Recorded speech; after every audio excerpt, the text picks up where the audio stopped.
ফেসবুকের সমস্ত দর্শকদের প্রণাম, ভালোবাসা এবং নমস্কার। তো এখন বাজছে রাত 2টো। এখন আমি জেগেই আছি, কারণ আমি ফোনের মধ্যে আমাকে আমার কাজ করতে হচ্ছে।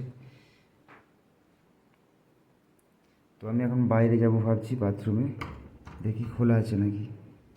চাবি তো বৈকালবেলায় দিয়েছে, মনে হচ্ছে এখনও খোলেনি। না, খোলেনি। তো দেখতেই পেলেন দর্শক, আমি কোন পরিস্থিতির মধ্যে এখন আছি। এইটা হলো আমার এখন কন্ডিশান, মানে কিছু বলার নেই। আমি যে এতগুলো ভিডিও ছেড়েছি, এই সমস্ত কিছু দেখার পরেও যদি কারো কিছু বুঝতে অসুবিধা হয়, তাহলে আমার আর কিছু বোঝাবার নেই আর কি। এত কিছু ভিডিওর মধ্যে আমি প্রমাণ সহ যা যা দেখিয়ে দিয়েছি আর কি, সমস্ত কিছু।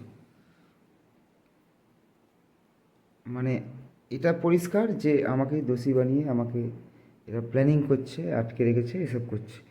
তা আমার তাহলে কোনো অধিকার নেই, আমার নিজের কোনো অধিকার নেই। মানে অনেক মানুষ মিলে, অনেক ব্যক্তি মিলে মানে কারোর সঙ্গে এরকম করতেই পারে, এটা কোনো ব্যাপার না।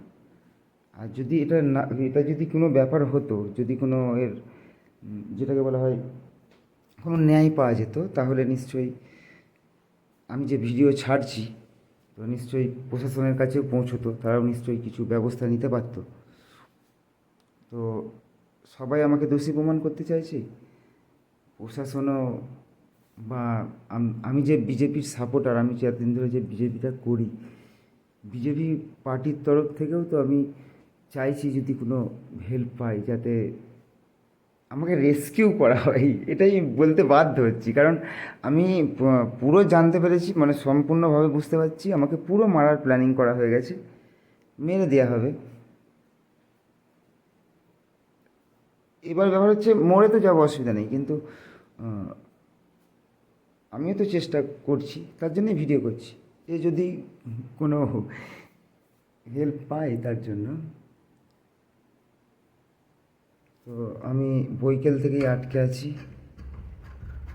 এখনও চাবি খোলেনি, কী আর করা যাবে।